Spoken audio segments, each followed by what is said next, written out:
Hi, this is David Kirshner for West Hempstead Echo, and I'm here at I&D on Hempstead Avenue, and we're talking to David Yizhaky, the owner of I&D Supermarkets. Welcome, David. And what inspired you to come to West Hempstead, of all places? Oh, that's a very good question. I just liked it because West Hempstead is, at that point, had two shuls, which was Young Israel and Anshe Shalom. It was close to the highway, so it's close to Brooklyn, where I worked. And it's also centrally located. If you want to go north, east, southwest, it's a good location. And there's a school for my kids, shul, you don't need more than that. There was no shopping at the time when I moved in. There was nothing here, literally. It's the sense of community I think this is the last place, or one of the last places that still a sense of community is very strong in this area. Tell me how you operated during Corona. So Corona was a nightmare. Basically, we couldn't get anything in-house into the store. Every time you call a supplier, you had problem getting the merchandise into the store.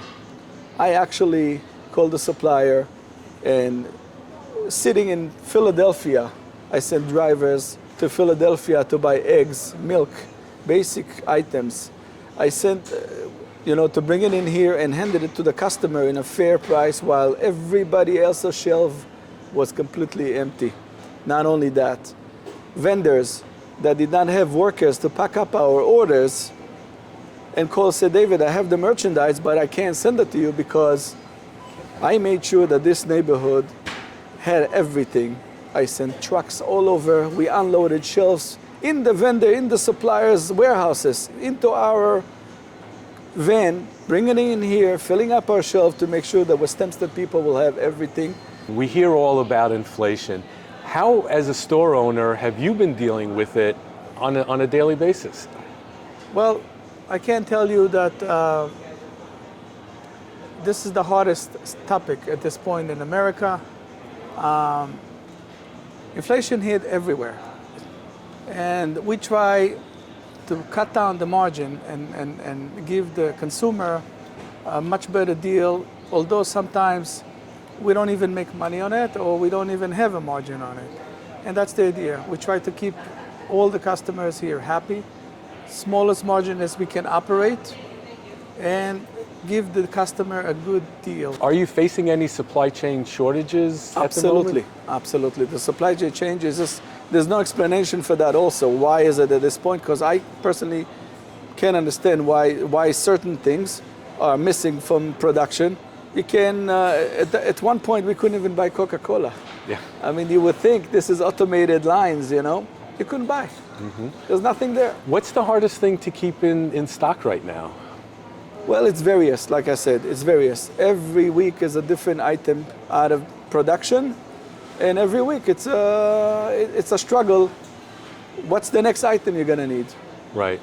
And within the store itself, you have takeout, you have grocery, you have all these different elements. What are the ones that do the best or the most profitable in the business? So, basically, most profitable is obsolete at this point. We're trying to survive.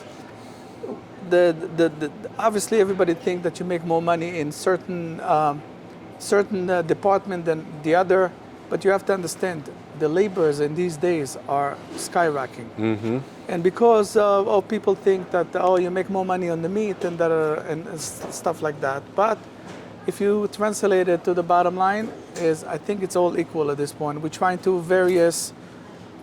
because of my accounting skill, I'm trying to to make sure that no department is making more and nobody else makes, because what's the point? You try to average it, and that's what we try to do here.